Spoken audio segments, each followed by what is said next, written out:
Hey guys, so today I am going to film an Ask Danielle. I asked you guys on Facebook to leave me some questions and I got quite a few. I haven't had a chance to look through them yet and there's quite a few of them, so I'm just gonna go ahead and just pick some random ones. I apologize about the lighting. I had to turn my ceiling light on because it's so gloomy and dark out. Like, it's very typical for the weather here to be very kind of dark because it's very heavy fog that we get here a lot of the time, so it tends to get really dark outside. So yeah, and then I'm still breaking out, guys. It's getting really annoying. It's not as bad as it was with Olivia because they're just zits, like they're just like really annoying little zits, but last time they were really bad cyst pimples, so I'm really grateful, but I'm still getting them, and this one's really bugging me because it's just right there, you know. Randomly, I am picking Catherine Phillips' question. What types of things do you plan to do when you're in California, and how long are you going to be staying there? We are visiting my family. That's the reason we're going. I am from the Bay Area in California. I lived for a year in San Francisco, but technically I grew up in the suburbs. Yeah, we're pretty much just going there to meet up with my family. We'll be staying with my mom and my sister and my niece. We will probably go to San Francisco and do some, you know, just kind of reliving what our lives was like there, and just, I don't know, eating a lot of really good American food that we don't have here. I don't know, I'm really looking forward to being home and going shopping and just doing kind of things that we used to do at home all the time. Plus the weather will be probably a lot better than it is here in January, so I'm really looking forward to, you know, getting some sunshine. Hopefully we're going to be there for 3 weeks, so I can't wait. Next question is by Kim Wilson. Is there anything in particular that happened with Olivia's birth that you're hoping will go differently with baby number 2? That's a really good question. Something I'm hoping, overall, I was really happy with the way Olivia's birth worked out. I felt like it was kind of my dream birth. Like, I got my dream birth pretty much. This time, I'm just hoping it's shorter, to be quite honest. I was having contractions with her, you know, on and off for, you know, some weeks, and then I started having like timeable contractions with her that whole weekend before she was born. She was born on a Monday, and it was just really long process. Like, I remember calling my mom, I think it was like Saturday night, telling her I'm pretty sure I'm gonna have this baby soon, because I was having contractions like every 5 minutes or so, and they were pretty good ones, and I was having this go on for just 2 days basically, and I was just getting really tired. And by the time she was born, like, we definitely had that huge moment together, but like shortly after I was just like I was just limp, you know. I was just like, okay, I'm tired, and then I had to breastfeed her and get her to latch and everything, and I was just exhausted. So I'm really hoping this time it doesn't take as long. From what I've heard, usually the next time it tends to not take as long, it tends to go faster, but I've heard it go a lot of different ways, so I'm just hoping it's a little shorter this time. This is by Chelsea K. Was it difficult leaving your old lifestyle, eating junk meat, etc.? Did you ever struggle to keep eating clean, or was it easy for you? Yeah, it was definitely difficult leaving my old lifestyle, and it still is. I would say that I don't eat like 100% clean all the time. I do still indulge in processed foods every now and again. Yeah, it was definitely a challenge. I think it is for anybody to change your eating habits, but one thing I've noticed is if you do it in a gradual way and you don't make yourself feel really bad about, you know, indulging a little bit, I find that just generally over time your taste buds, or at least this is how it was for me, my taste buds just sort of gradually started gravitating towards healthier whole foods.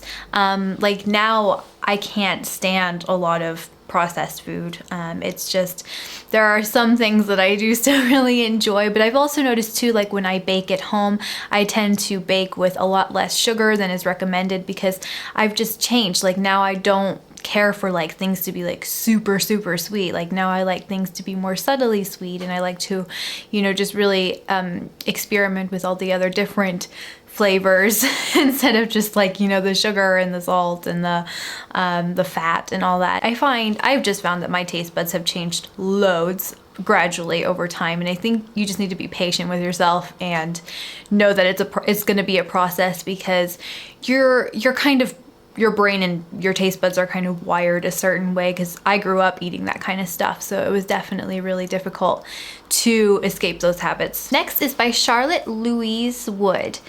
Hey Danielle, what are some natural ways and remedies you use to recover from natural birth? Hope you and Olivia are feeling better. What are some of the ways that I use to recover?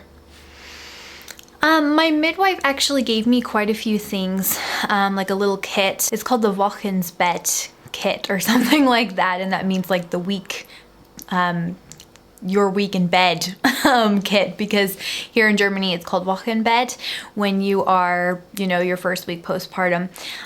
So I got a kit with some belly massage oil that was there to help like me to massage my uterus down if I felt it necessary.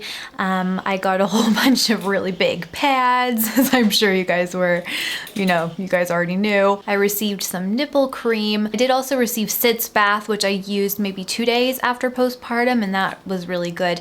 I didn't tear with Olivia, but I did get a little bit of like a, what it felt like to me, like this is gonna be like way TMI, but I'm just gonna be blunt and honest. Like basically on my lower left flap in my labia, I had like a little, it felt like a paper cut. Like that's what it felt like. I never looked at it before it healed, and my midwife told me it was there. She said it's nothing really to worry about, but it felt like a paper cut, and whenever I would pee, it hurt really bad. It stung like crazy, and the sitz bath really helped heal that up really like a little bit faster. So I would highly recommend looking into like some salt bath remedies after you give birth, because it really helped heal my little scar, especially if you do tear. But be aware that if you add too much, it could possibly sting you quite a bit, so be careful about that too. This is by Shannon Lemon. Are you planning on filming the delivery again? You gave me hope with your delivery last time. Yes, that is the plan so far. I think next time the one thing I want to change, actually that would be an answer to one of the questions I already answered. One thing I would change is I would just wear a bra or wear a bikini top or something for the delivery. But honestly, with Olivia's birth, because we were filming it, but it was really dark in that room. But honestly, with Olivia's birth, the last thing I wanted on me was clothes of any sort. So, but I think next time, since I know that I'm going to be filming it, and I am going to be posting it, because I wasn't really sure if I was going to be posting Olivia's birth or not. And at that time, it just wasn't really my like frontal focus, you know, like thinking about if I was going to post this or not. So I was just doing whatever was most comfortable to me. And we did consider blurring my boobs like during the delivery, but I just like, whenever we would do that, I just felt like it just made it so impersonal, and just, you know, it was a natural birth video, and it's nothing sexual. It's completely natural. Breasts are normal, and you know, I knew I was going to be using them right after the birth. So, you know, and at the moment now, when I go out breastfeeding Olivia, I'm not the most modest. I don't purposely go around flashing my nipple, but with a toddler, sometimes it can be difficult. And here in Europe, people are pretty liberal. People go to nude beaches all the time. So I've just kind of changed a little bit in that aspect. But yeah, this is kind of turning into a weird little ramble. But next time, I just feel like it would be better to have like a bikini on or something. That way I don't have to worry about the blur, because the blur was extremely distracting, and we just decided on not using it because it just made it seem very impersonal and very distracting. So next time I think I will be, you know, remembering to cover the boobs up. I mean, I don't know if I'm going to for sure, but we'll see. I think that's all I'm going to answer for now, because I think I was talking for quite a while already. So I hope you guys enjoyed this video. I'm going to go, and I'll see you guys really soon.